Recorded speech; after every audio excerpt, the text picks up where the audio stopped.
We use Menti for these sessions so that you can participate.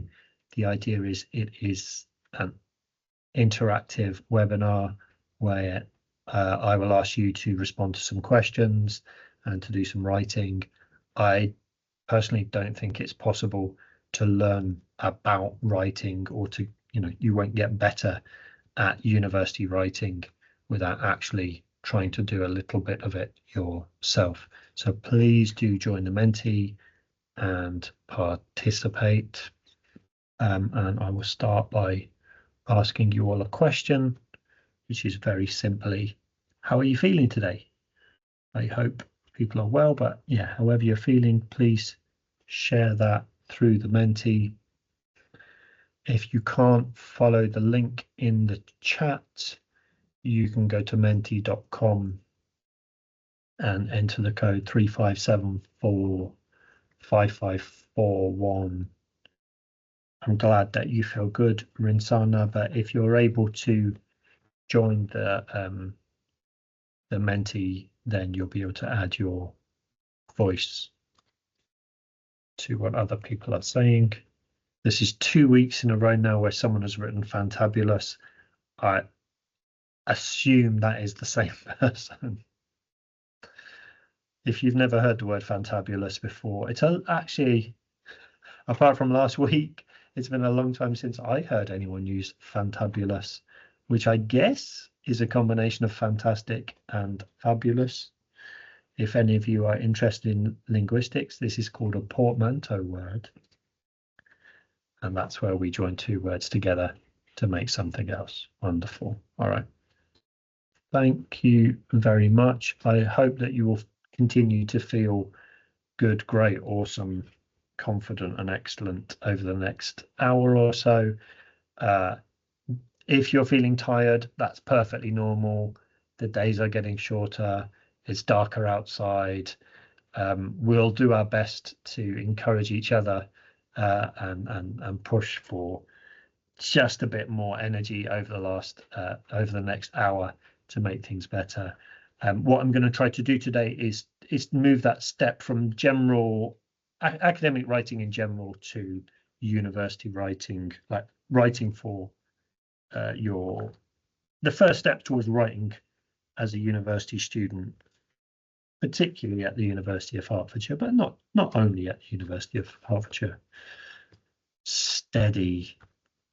I'm sorry, whoever's feeling low, I'm sorry, we'll try and lift your mood a little bit. Do use the opportunities to communicate with other people at university if you can. You can also, I'm just putting in the chat, the email address for Hearts Academic Skills is hopefully really easy to remember because it's Hearts Academic Skills, has@hearts.ac.uk. If you need any help with anything and you don't know where quite to find it yet at university, you can email us, and we're generally nice people and we'll try to help, even if we can't help with your very specific request. We know who can help you. Okay, thank you for answering that question. I've got a couple more questions. Oh, yeah, I don't know why I'm missing a word here. Yeah, so you can answer this in any way you like, but why are you here? And what do you hope to get from this session? I'm going to cheat and try and edit that slide from my laptop while you're answering. But yeah, why are you here? Why have you joined this workshop? Is it because someone has told you that you have to? Is it because you want to? Do you have anything in particular that you're hoping to gain from attending? Please let me know why you're here, what you're hoping to gain. And I'll do my best at the end to try to,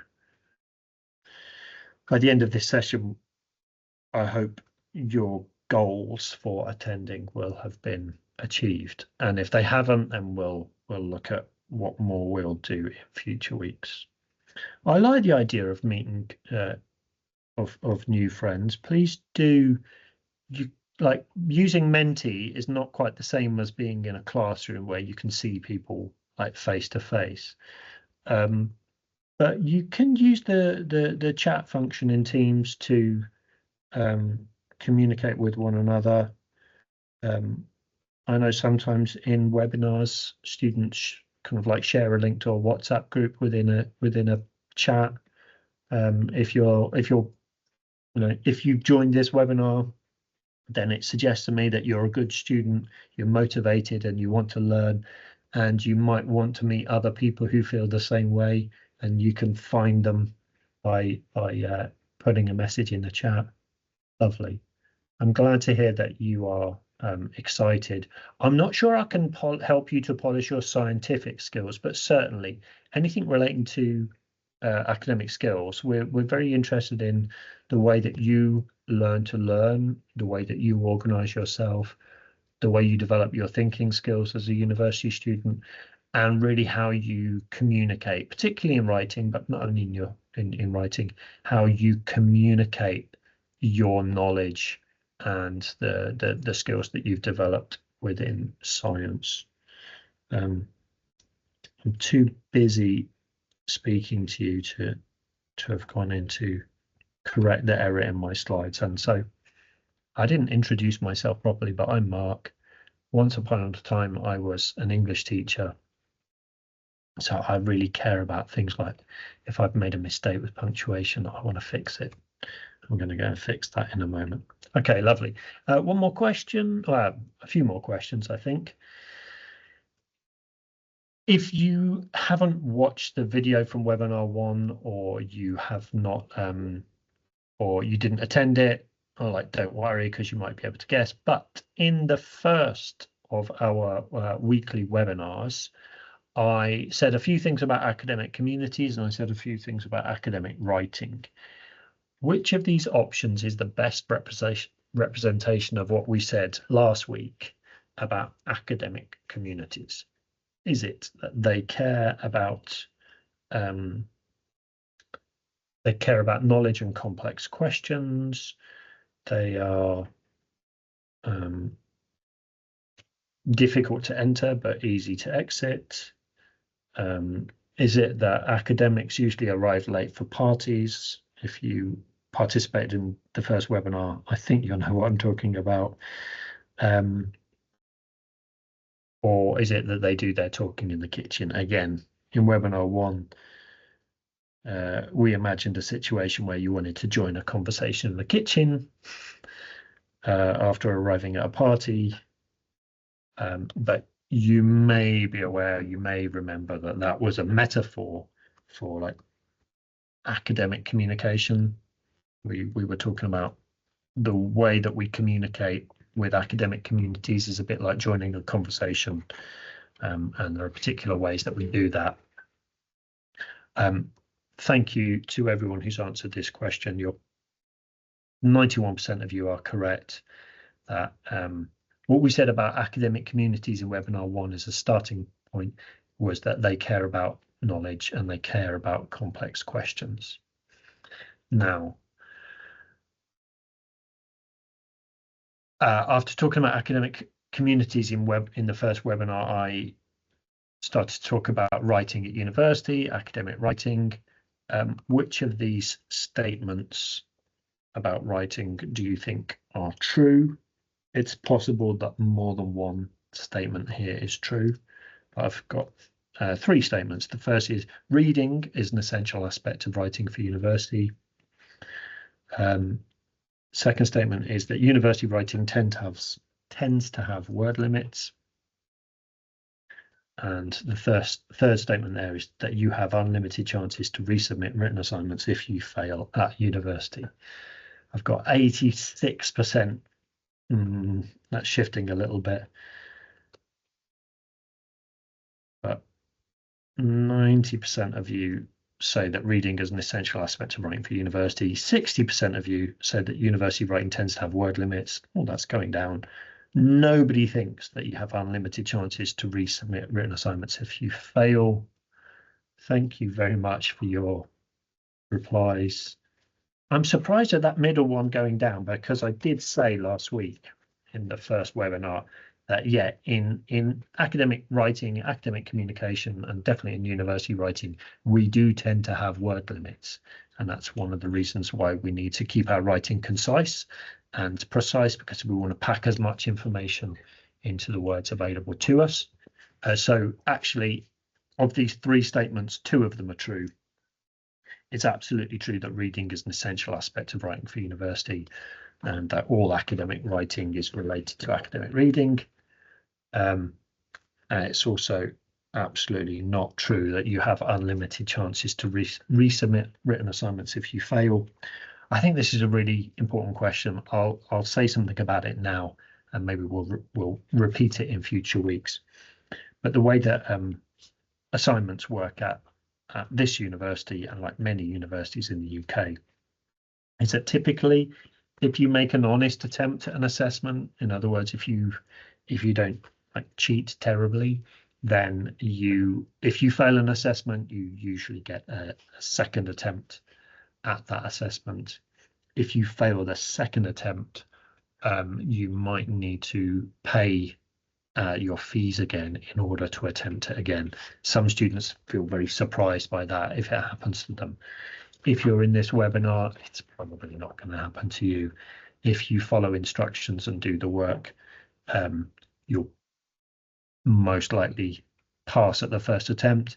And if you have any problems that stop you from like doing an assignment to the best of your ability, you just need to communicate with people from your program, because there are ways that the university will help you. We can go into more detail about that if anyone wants it in a future webinar. There you go. And I think I've got one more question before no, I've got two more questions before I move along, but here's one of them. In webinar 1, I said something about academic writing, and I said it should typically be what? Complex, formal, and impersonal, exciting but very difficult, precise, concise, and respectful, or neutral, scientific, and boring.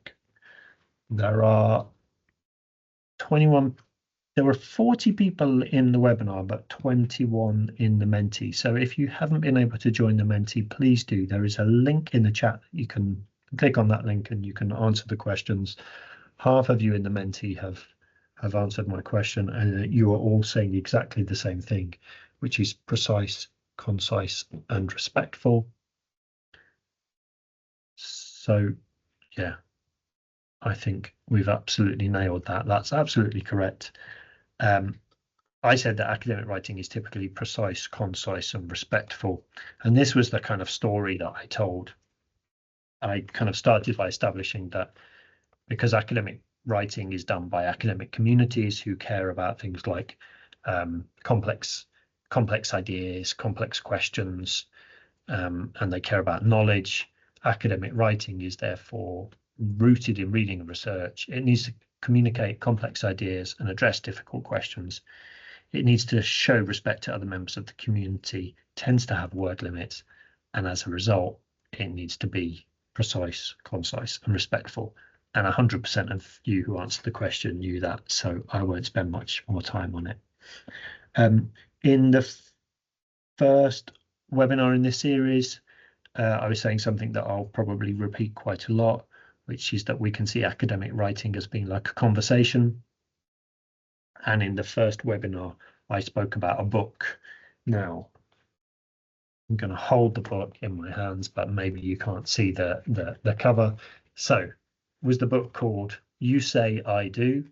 Was it called We Talk, They Listen? Or was it called They Say, I Say? And if you're not sure, you can take a guess. I'm pausing briefly to get some water.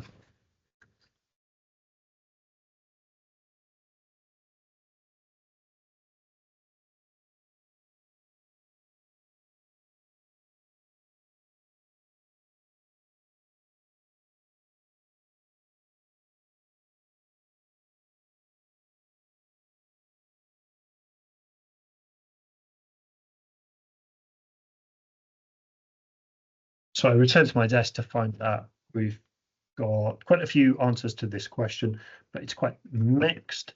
The book is this. It's called They Say, I Say.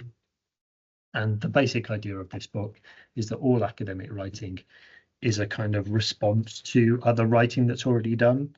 So it starts with something somebody else has written. In other words, it starts with something that we read, and then we start to build arguments and answers to questions and research based on what other people have previously said, and written.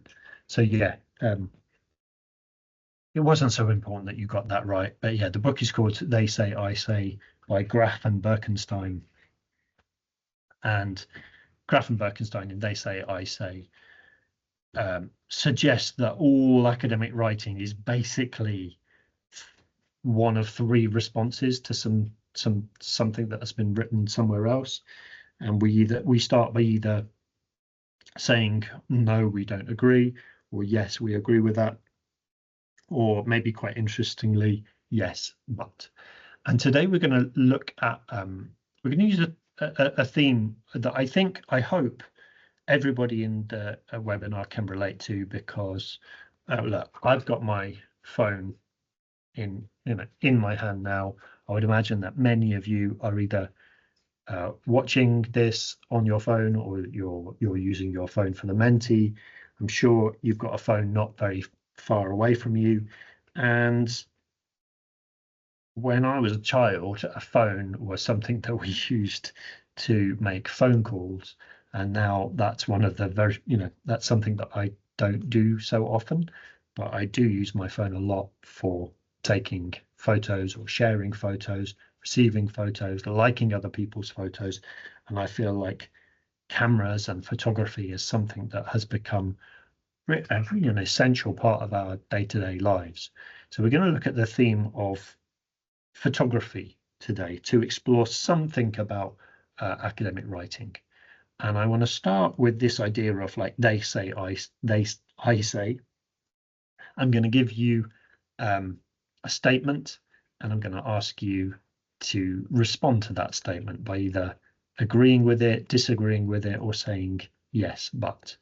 And a statement is this. I don't know if you've ever heard this before. Please give me a thumbs up if you've, not if you agree, but give me a thumbs up or write in the chat if you have heard this expression before. So the expression is this: the camera never lies. Have you ever heard anyone say that before? If you ever read it before, this idea of the camera never lies. If you're interested, there's a really rubbish pop song from the 1980s called "The Camera Never Lies." I will happily share a link to that song if you want to hear it. It won't really improve your life at all. It won't make you a better student. I don't know. It might be an interesting insight into the British culture of the 1980s, but who needs that? So, camera never lies. And now I'm going to hand over to you. What do you think? Do you think, no, the camera does lie, can lie, or yes, I agree, the camera never lies, or yeah, I agree to an extent that the camera never lies. However, please use the Menti to share your thoughts on this. Ideally, I'd like to see more than just the words yes or no, or I agree or I disagree. I'd like to know why. Do you agree with the statement that the camera never lies? And if so, why? If not, why not? I will give you like 3 minutes, because it's fine to take a bit of time to write your response to this. You only need to write one sentence. If you like to write more than one sentence, that's fine.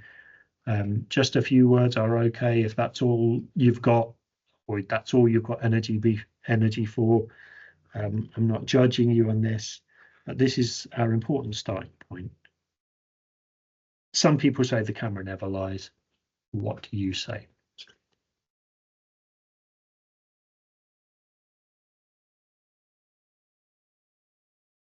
Felix in the chat has written that they agree that the camera never lies because it captures the moment. And I think that's a really important aspect of photography, isn't it? It captures something that's in front of the lens at the moment that we press the button. Cameras do not lie, but images clicked by the camera do lie due to editing. That's a really lovely way of expressing it. Sometimes we need to investigate what was the reason behind this. Okay, so I wonder if you're saying like the camera captures a moment, but there's a story around that moment, perhaps. A picture says more than 1,000 words. The saying goes that a picture paints, what was it? A picture paints 1,000 words. But I think that goes to art before photography. Sometimes a camera cannot tell the complete story. Some people have this photogenic effect that makes them look better in pictures. Yeah, or even, I don't know if you've ever had your photograph taken by a professional photographer. Professional photographers just sometimes have a way of making you look better. If you look at my staff photograph that was taken by a professional photographer at the University of Hertfordshire, I feel like I look much better and younger in my work photo. And then I think when people meet me in person, they're probably quite disappointed. If cameramen die, we never know he's behind the camera. I'm not sure what that means. If cameramen die, we never know. Okay, so we only see that's a route. I guess this is. I guess you tell me if I'm right, and you can always change your statement if you like. But I wonder if what you're saying here is that the camera only shows us like what's on one side of the camera, but not on the other. Camera is stock, but the photo clip can be manipulated. Yeah. Okay. So we've got a couple of people saying similar things here about how we can change a photograph after it's been taken. Is that the same as the camera not lying, or is it Photoshop that lies? Okay. Now, great. This was our starting point, and this is important. It's an exercise in reading something and responding to it. But we've established already that university writing is always about some reading, and it's never just about our initial reaction to a statement. We always need to spend some time thinking about questions, reading what other people might say about a topic, and that can help us. Ideally, that's what helps us come to an informed and intelligent position of our own. We're going to do more work on that in future webinars, on that idea of having a position in relation to things that we read, but these are the starting steps that we're going to take towards that. Right. Some people misuse the cameras for their own reasons, okay, for their own purposes. So I'm trying to be a good, honest person here by telling you, well, I'll tell you later on a bit more detail about this, but here's a book that's on my shelf at work. It's called On Photography by Susan Sontag. And within this book, she quotes some different people from the world of photography, or people who have written about either photographers or people who have written about photography. Now, the extract on the slide at the moment, the quote, is by a guy called Edward Weston, and the image is Edward Weston. Now, Edward Weston is a photographer, or was a photographer. This is a photograph of Edward Weston taken in 1941. And what he said was this: only with effort can the camera be forced to lie. Basically, it is an honest medium. So the photographer is much more likely to approach nature in a spirit of inquiry, of communion, and here's something, instead of with the saucy swagger of self-dubbed artists. So he's making a distinction here between a photographer and an artist.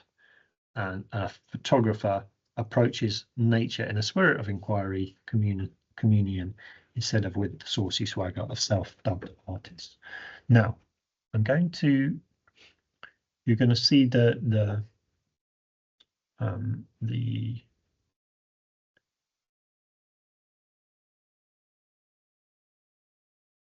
going to see a little bit of variation on my screen at the moment because I'm going to share a couple of things. And one of the things that I want to share is a PDF.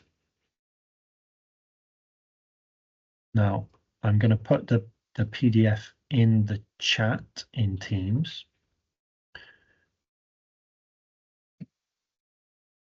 Please bear with me a moment. Because what I want to do with this is just give you, I'm going to ask you a question, and if you want to refer back to the text that I've just shown you, you'll be able to do so via the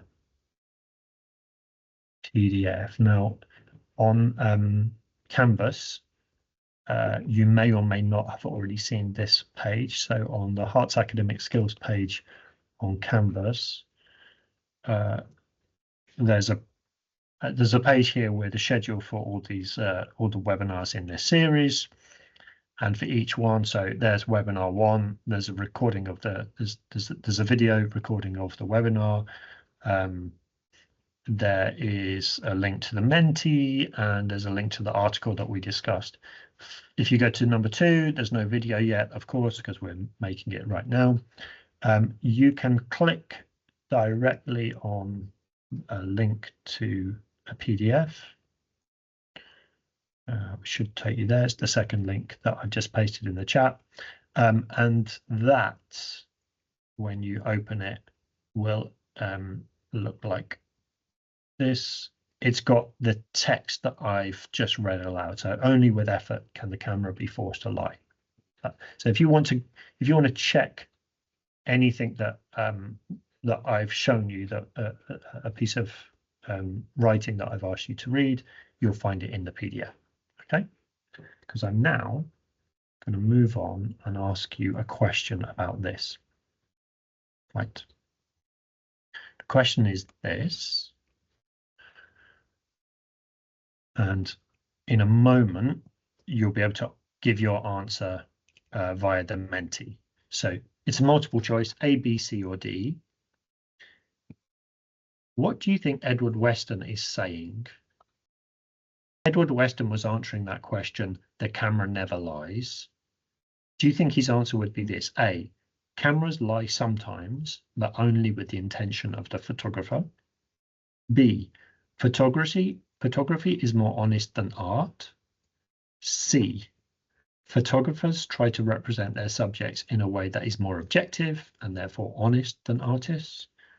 Or D, photography is an honest medium because photographers are more likely to approach nature in a genuine spirit of inquiry. Which of those 4 options do you think is the best captures what Edward Weston says about the honesty of cameras and photography? If I go to the next slide now, you can see what the 4 different statements are, and you have an opportunity to vote on which one you think is the best answer to the question. And if you want to, you can use the PDF to look at the text again. I'll move it back. Only with effort can the camera be forced to lie.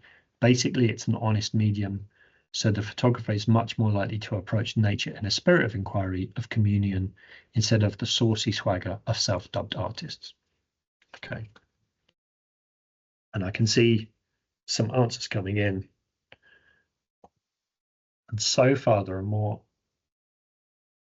people choosing A than the other options.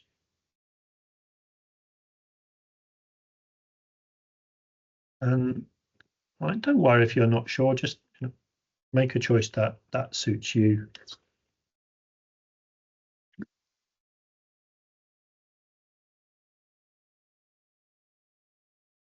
I'm just going to wait a few more seconds to see what other answers we have. If you have only just joined us and you'd like to participate in the Menti, you can go to menti.com and use code 35745541, or you can follow the link in the chat. Now, this is really interesting, right? Because I think this is at the heart of academics, right? Academic writing. How do we write about the thing that we've just read?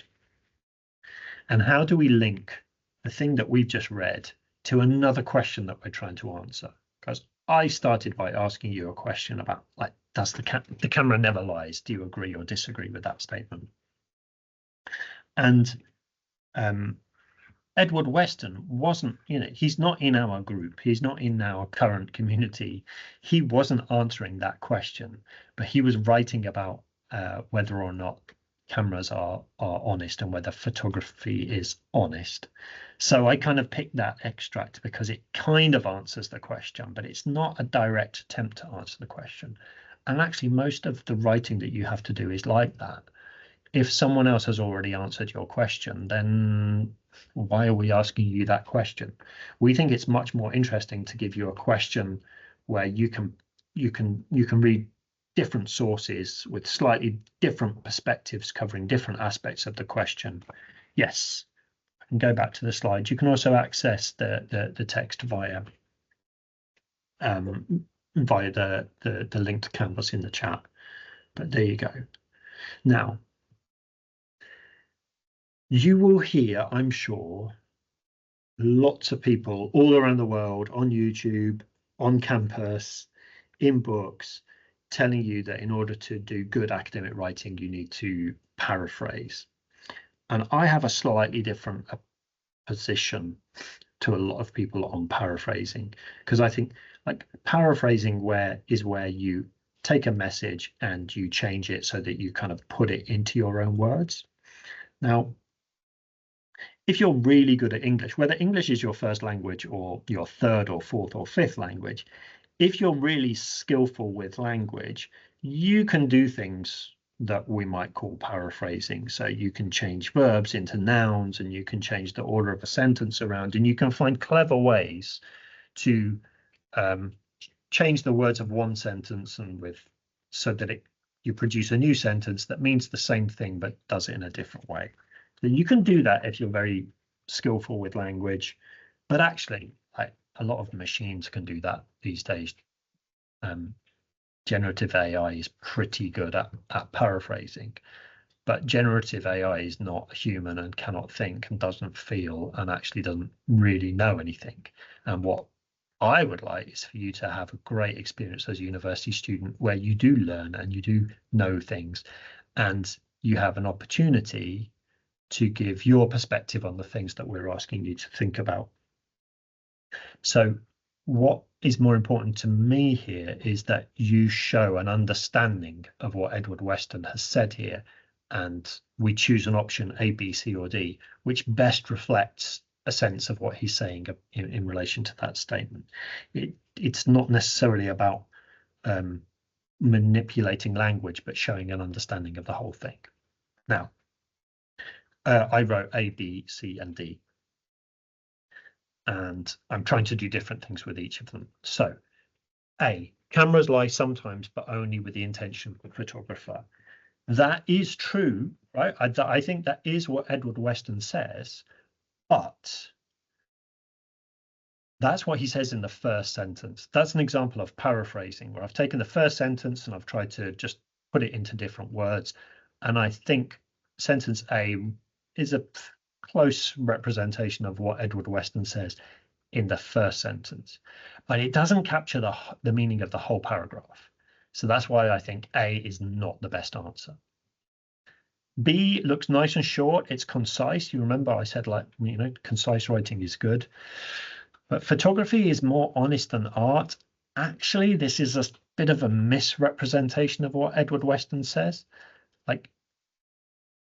We might consider outside of this text that photography is a type of art, so how can it be more honest than itself?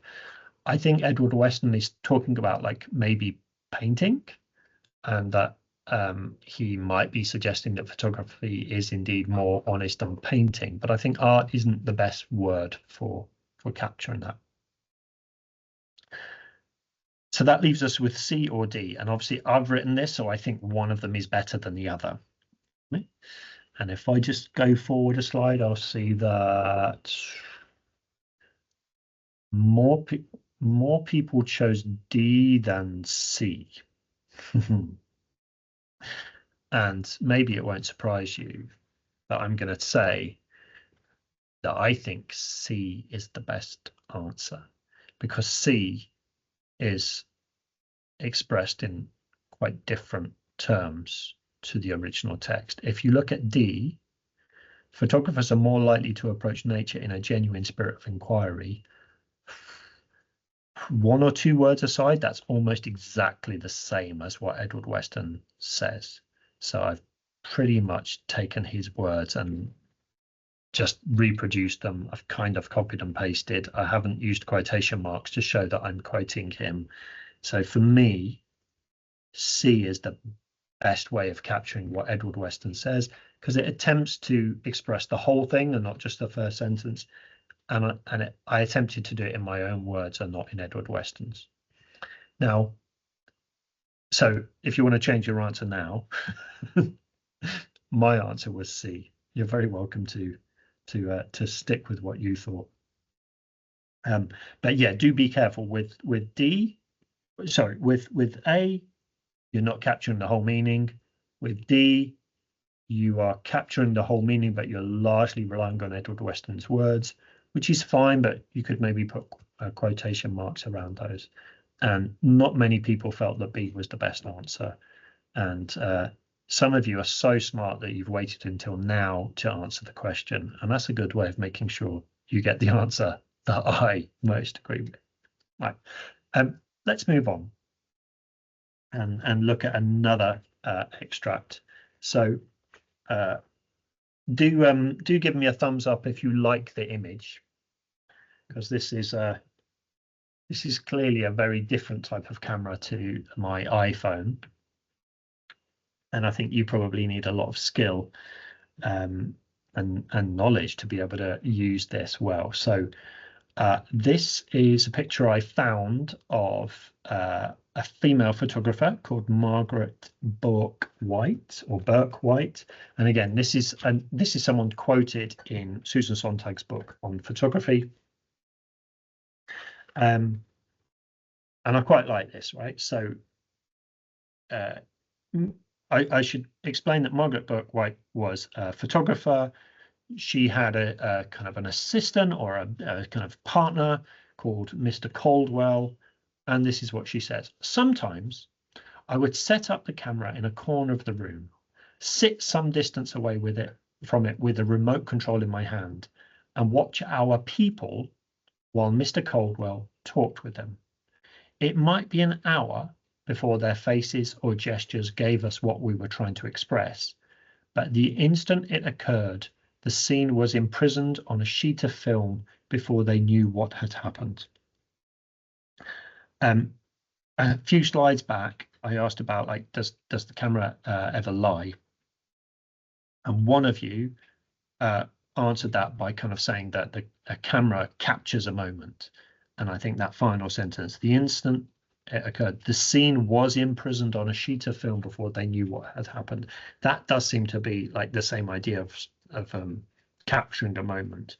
But maybe you think the meaning is different. Maybe you think she's telling this story in a slightly different way. So there you go. Now,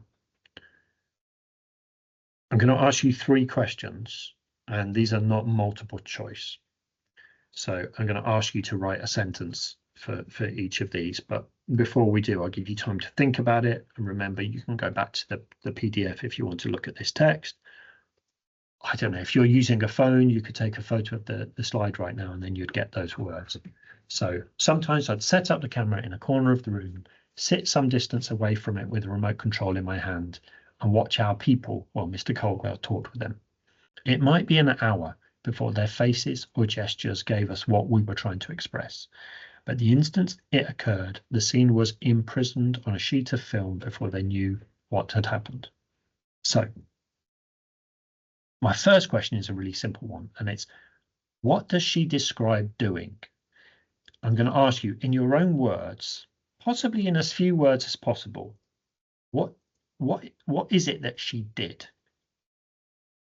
And then the second question is, what do you think she is suggesting about the power of photography? According to what she's saying here, what can photography do?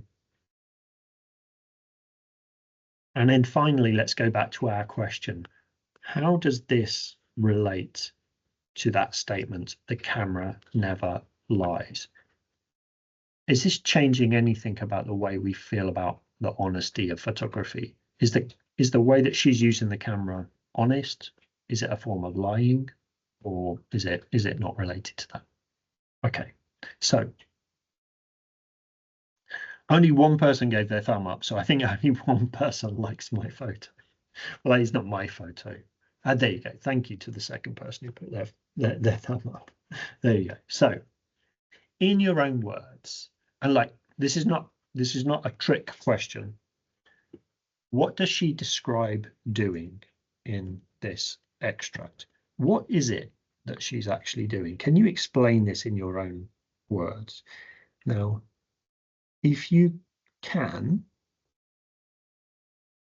I think this is like a really key aspect of good writing at university. Just being able to explain in your own words your understanding of something that you've read. And one of the fundamental things about this extract is Margaret Bourke-White is describing something she did. So in your own words, what did she do?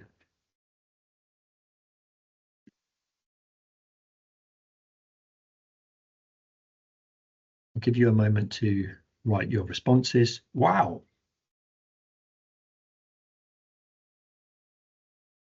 I was expecting the first response to be something quite short. That's quite a long sentence. You don't need to write, you can write a couple of sentences if you like. You can write a couple of words if you like. But here we go. Margaret describes, well done for starting with her name. Margaret describes using a remote control camera to discreetly observe and capture authentic expressions during conversations, waiting patiently for genuine moments to emerge. Nice.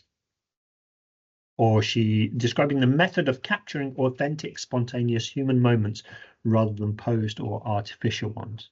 It's really interesting that there's the first two responses there. You're picking up on this idea of it being authentic and spontaneous rather than posed.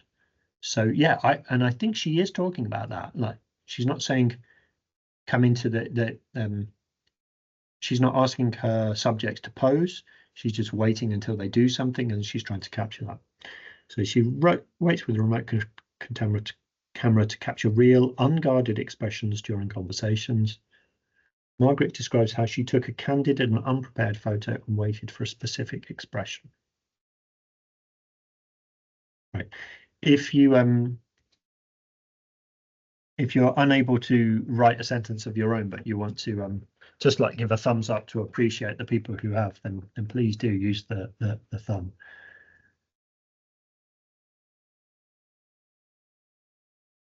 Margaret's describing that camera waits for the right moment according to the intention the cameraman wants to deliver with the picture, which could be unreal. Now look, isn't this interesting? Right, there are certain details that are, this is really getting to the heart of what we want to explore today. Certain details are just kind of facts, aren't they? Like the camera is in the corner of a room. That's a fact. We can say she set the camera up in the corner of a room. That's just a factual description of something she did. Now, some of you are interpreting what she's doing as authentic or capturing something real. At least one of you is suggesting that that picture could be unreal because she's waiting for a particular moment. And she does say she might take an hour before their faces or gestures gave us what we were trying to express. And this one here is talked about the intention the cameraman wants to deliver. Now, look, I'm a almost 51-year-old man, but I try hard to be a feminist, and I want to point out that we shouldn't say the cameraman. Could say that, especially we're talking about a female photographer, so we could say the photographer or the camera person, the camera operator. Okay. And let's go back. Lovely. Now, those are all really interesting responses. I like the way someone has just written very good. I hope you're saying very good about the other students. But I find this really interesting. You're different. Don't worry, Mohammed, for saying man. It's absolutely fine. I'm pretty sure that most people in this webinar will speak 3, 4, maybe 5 languages. You are all multilingual. I can speak English. I attempt to speak other languages, but I'm very bad at it. I should be much better at speaking Portuguese, for example, but I'm absolutely rubbish at it, and I couldn't do this class in Portuguese. And I'm sure my wife is watching a recording of this at some point in the future, agreeing very strongly that I can't. Okay, there you go. I think I don't think anyone has given like a wrong answer here, right? You've picked out details and you're describing what you've understood as what she did. Here's a second question. Again, in your own words, and you're doing really well with this. What does Margaret Bourke-White suggest about the power of photography?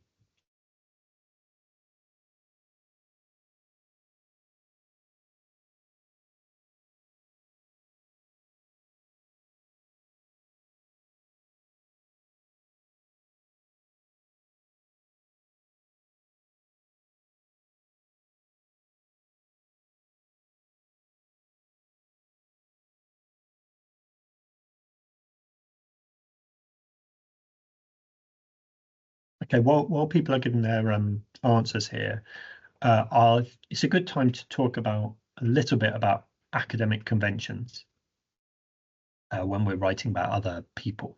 And I'm going to say a bit more about the language choices that we make when reporting what other people have written in a moment.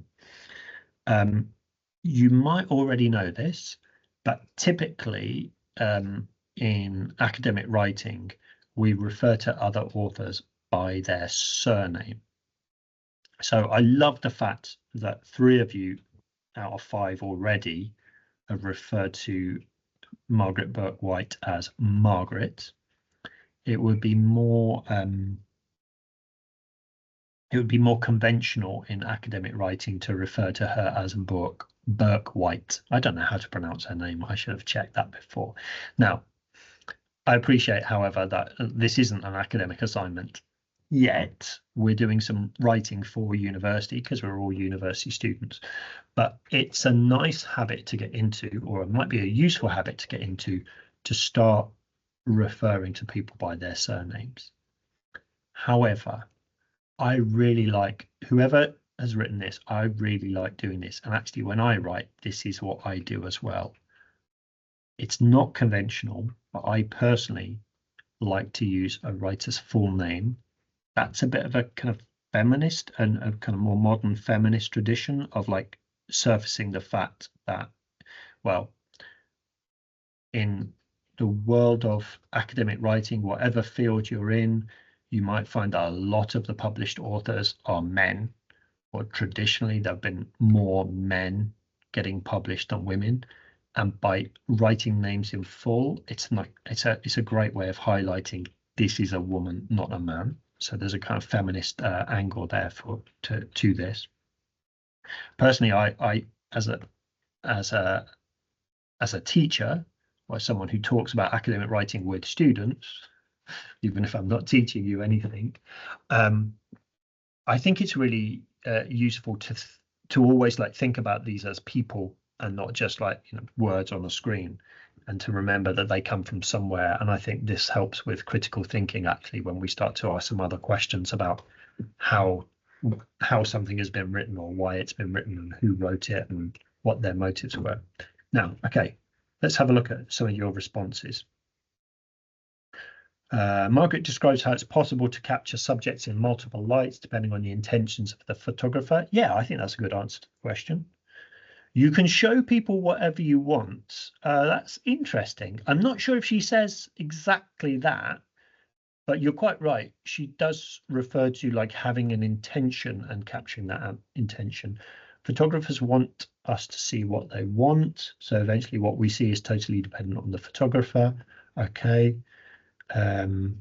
Photography can capture real emotions in quiet moments. Photography has the power to change people's perspectives. I think these last two pick up on a really important detail from what Margaret Waite's doing, because she wrote, the instant it occurred, the scene was imprisoned on a sheet of film before they knew what had happened. I think she's saying something about like capturing something in time. This idea of an image being in, or this a scene being imprisoned is really about like keeping it forever. So we've got something here. Photography's ability to capture moments and how special they can be remembered. Yeah, so I think that speaks to this. Photography is able to capture the moment in just a sheet of film in an instant. Yeah, so there is something about capturing and keeping something over time. Capturing moments imprisoned on a sheet of film forever.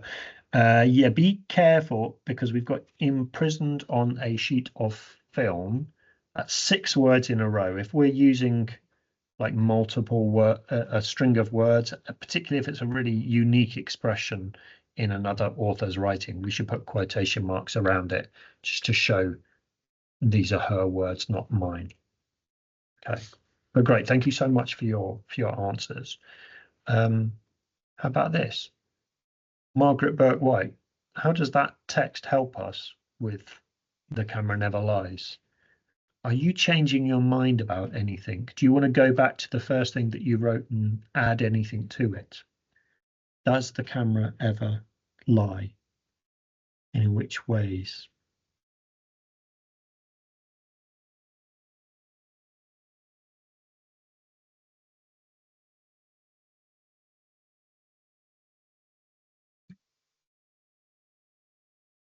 Remember what you've told me. You've told me, you've described how she positions the camera in a corner and she waits and waits and waits until she can capture the thing that she wants to capture when the subject isn't posing, so that it can capture something forever. Thank you for that first response, Alan.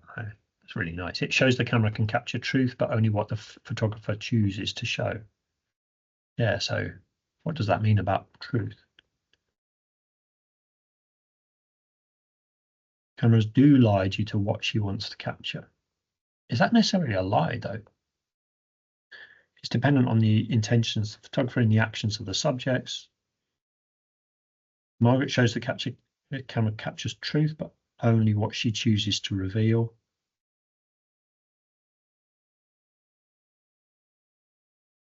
Two of our sentences quite similar there.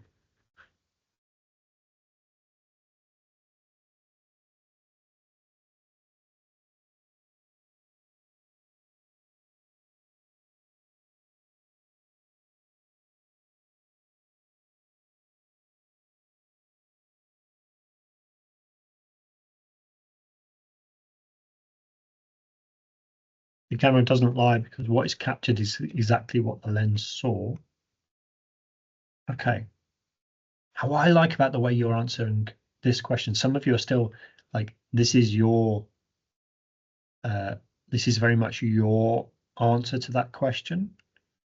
And look at this, that's a nice answer. I still agree with Margaret because, so using your reading to answer this question becomes a much more an activity that we do. Like university writing is about using our reading to answer other questions, and that's exactly what you're starting to do here.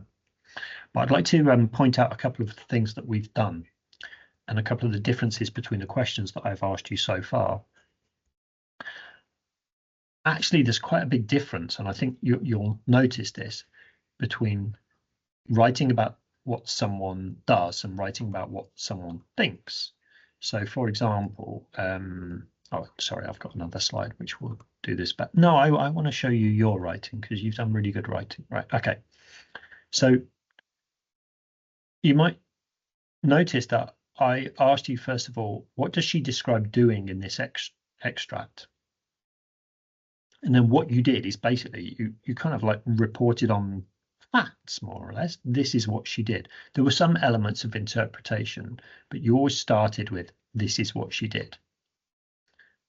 The second question was, however, asked you, what does she suggest about the power of photography, right?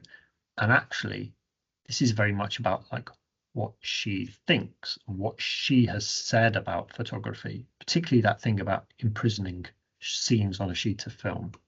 Right? And what I'd like you to notice is how actually these two different aspects of writing are really important. They link to one another, but they involve different language. When we talk about what someone is doing,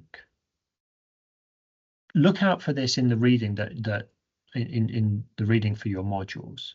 When you read about other people's research, look at the language that gets used. I think you're going to find things like this author found that, discovered that, or demonstrated that, conducted research into, published a paper, reviewed, studied.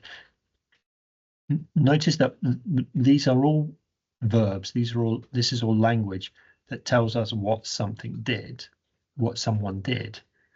And typically we use the past tense for it. So even our original text, Margaret Burke-White, uses the verb would, which is actually she's using that as the past tense of will to say like this is what we always did. Now, the second question I asked you was about suggestion, and then we start to use language to report what other people say. And what you'll notice, and please do look out for this in your reading, when one author is referring to what another author thinks or argues, we start to see the language following that. So we might see verbs like suggest, claim, state, argue, maintain, conclude, point out. But notice they're all in the present. We use the present tense for this. So we think of ideas as being alive and actions as something that happened in the past. That's generally true across all different disciplines. But please note in your own reading, you might find that in some subject areas, there are some verbs that are used more commonly than others. If you're interested in the future, I can say more about this because there's quite a bit of research that's gone into it. But the best thing that I think you can ever do is just pay attention to the things that you have to read for your studies and notice the kind of language that authors use when they're referring to other sources. Now, I've said refer, and in a moment we're going to talk a little bit about what this means in relation to referencing. I'd also like to draw your attention to a resource that you can use called the Academic Phrase Bank. I wonder how useful the Academic Phrase Bank will be seen as in the future, because like generative AI can do a lot of this stuff. But I'll tell you what this is. About 15-20 years ago now, a group of researchers studied lots of different academic texts and started kind of they collected data together on the language that was commonly used to do different things in academic writing, and they produced a really lovely free resource. I've put a link on Canvas to this, but the website is pretty easy to find. It's phrasebank.manchester.ac.uk, and you'll see along the top there are different kind of categories, like typically things that we do in writing. And then on the left here, there are what we call language functions. So you might be comparing and contrasting. You might be giving examples. you might be describing trends, and you might do that within an introduction, or you might be discussing something. You can click through these menus and there'll be an explanation of like what we mean by this. And then you'll see examples of language that you can use, including the beginning of a sentence or a phrase that you can use in the middle of a sentence. And it's typically going into a lot more detail than the kind of stuff that I've touched on here. So the kind of language we might use in order to report what other people have done in their research, for example, compared to the language we might use to report what other people have argued or concluded from their research, or what other people think and believe. The choice of language here is really important because this is how we start to have our own say. You remember this book, like they say, I say. Well, actually, the language I choose to refer to what I've read from other people is a key, really, to showing my own relationship with what I've read and whether I agree, disagree, whether I'm convinced, where I have some doubts, and so on. Okay, now we'll come back to that with one more extract. But before we do, I know you hear as a university student a lot, people will say you need to reference everything that you read. You need to get your referencing right. Referencing is really important, and it is, right? But let's just do a really simple task. I told you about this book. We've been using extracts from this book called On Photography. Now, if I'm writing a university assignment and I want to refer to this book and I want to show that I've been reading it in preparation for the assignment, what information do I need to have access to in order to reference it? It's a book. Do I need to know the month it was published, the year it was published, the author's job, the name of the publisher? What do you think? We've got 32 people in the Menti. We've actually got 45 people in the webinar. So if you haven't already joined the Menti, now's a good time to jump on because it's just an easy multiple choice question. If you want to reference a book, which of these details do you need?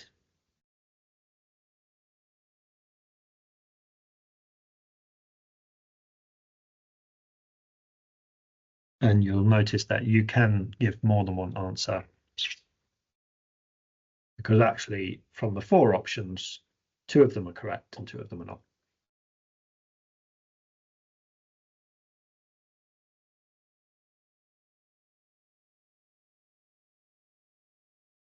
Okay, I get the impression that you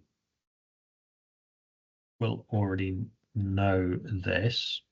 I'll point out, however, that no, we don't need to know the month it was published, and it might be difficult to find the month it was published. We do, however, need to know the year it was published, which is 1977. One of the reasons that we might want to know the year it was published is because there can be like multiple editions of the same book. So this book was published in 1977. But if Susan Sontag had dated it in 1990, then 2 people looking at the same book might actually have different versions of it. So the year it was published is important, and the name of the publisher is important for a book. So the name of the book is On Photography. The name of the publisher is Penguin. You might think that the author's job is important for your own information and understanding, but it's not something that we include in reference. And actually, sorry, the reference for this is really simple. It's going to look like this. So this is an author date referencing system. There are different referencing systems, and they'll typically ask you to just present the information in slightly different ways in different formats. And I don't think that's something anyone in this webinar should ever be worried about. This is an example of an author date referencing system. I think I've used Harvard Cite Them Right here. If you're not sure how to do it, Cite Them Right is the perfect resource for you. You have access to Cite Them Right through your university account, and you can get details on any referencing system that you need for your subject area, because we do have different systems for different subjects. Thank you, because a third of you have already answered the question I'm about to ask, which is, if that's my reference, Sontag, S for Susan, 1977, title of the book in italics, on photography, name of the publisher, Penguin. Why is information like that important in university writing?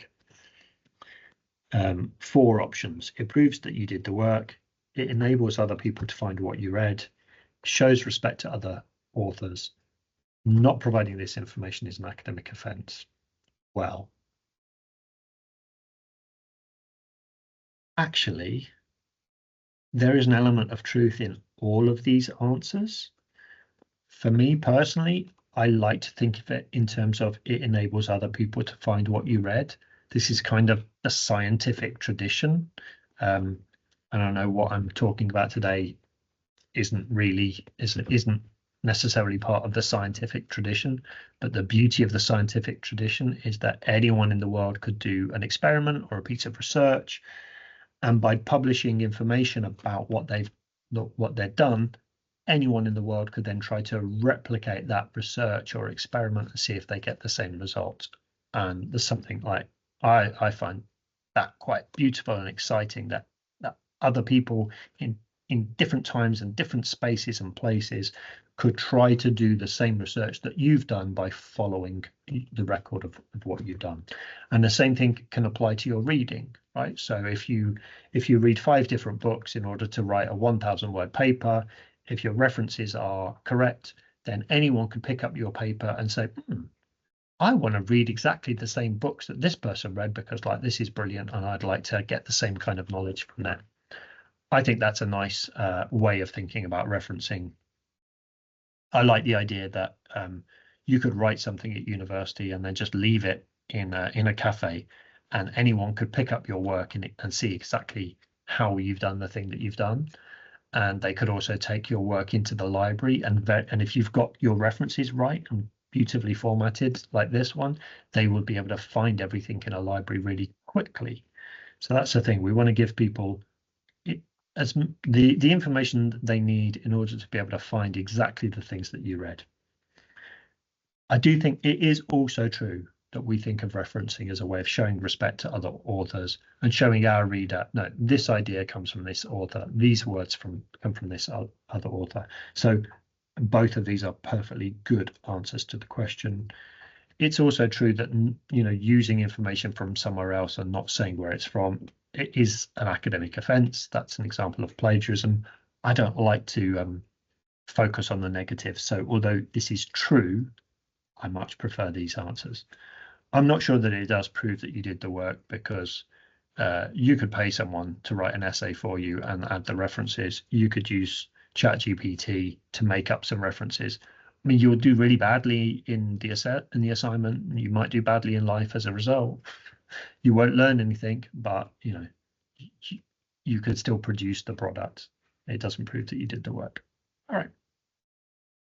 Now, I'm going to show you an extract in a moment from another book. If you become interested in photography, read these 2 books. They're not only fascinating. I'm not a photographer. I never studied photography, but I think these are 2 brilliant pieces of writing, two authors that I really respect. So Susan Sontag wrote this book on photography, and then this amazing guy called John Berger wrote a book called Understanding a Photograph, and he kind of wrote this as a response to On Photography. He's a kind of fan of Susan Sontag, but he's saying other things. So there's a real close relationship with these 2 books, and I find that like really fascinating. But we've got Susan Sontag and John Berger. I'm giving you 2 references there. And a really quick question. Okay, if I'm writing an essay and I make a reference to these texts, Berger and Sontag, at the end of my essay, I'm going to have a reference list. But how do I decide which one comes before the other? Do I put Berger first or I put Sontag first? Question for you on the screen. Do I put Berger first because we need alphabetical order? Do I put Sontag first because it was published first? Should I choose whichever text you cite first in your writing? So like if my discussion starts being about Sontag and I reference her and then I move on to Berger, does it come in that order or is it the other way around? Or does it depend on which referencing style you are using? I'll give you a couple of minutes. Well, I'll give you 20 seconds more to answer that question. Please do have a go.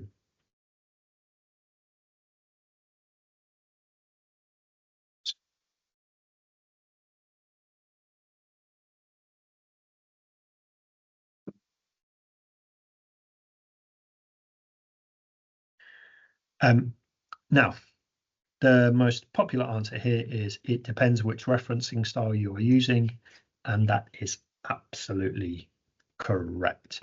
Most students at Hertfordshire will be using an author date referencing system, which actually which will follow an alphabetical order in the reference list. So for most Hertfordshire students, it would be B and S in that order.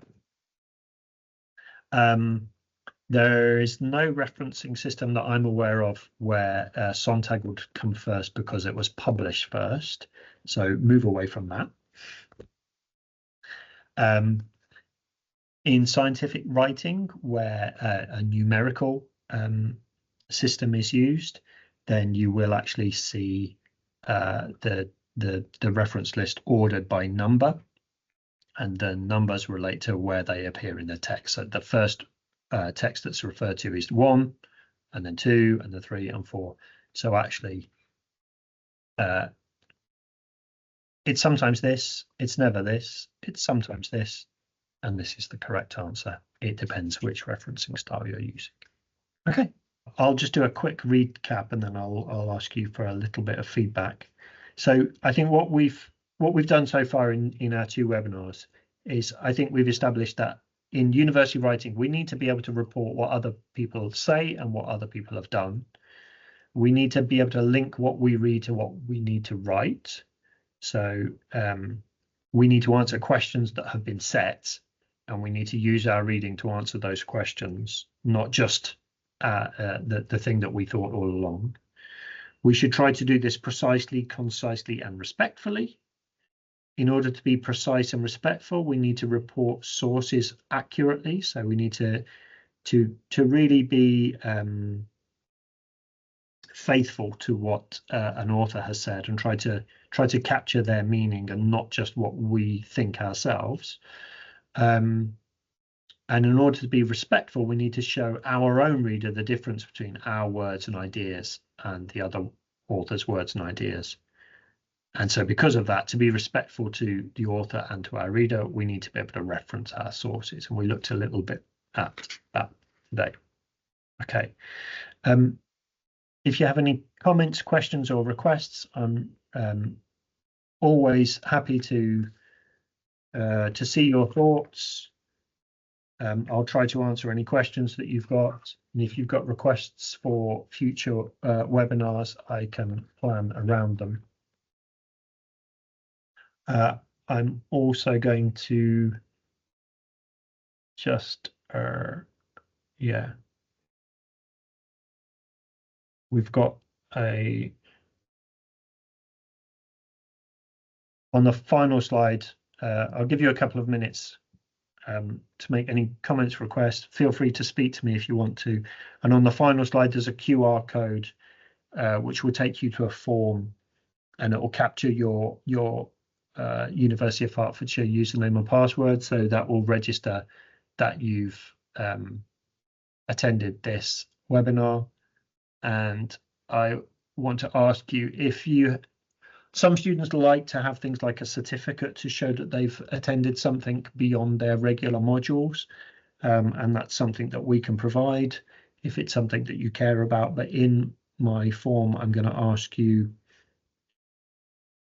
if you would like a certificate, and if so, how many sessions do you think you need to attend in order to get a certificate? And I'll go with the majority decision on that. It's not my preference.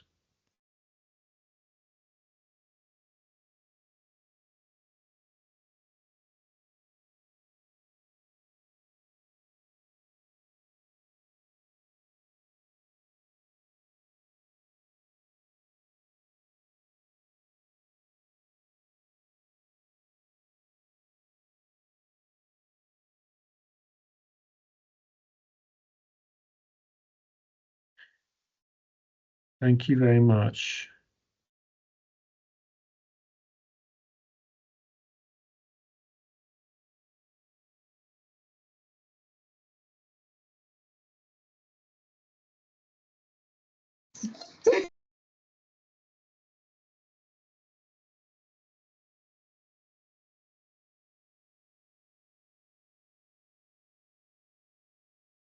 Okay, last thing I'm going to leave on the screen for a while, and then I will shut everything down, is there is a QR code.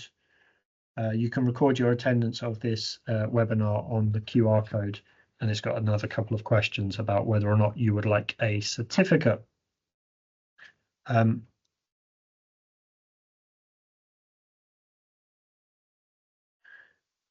In the next session, we'll start moving towards the specifics of like preparing for assignments at university. But depending on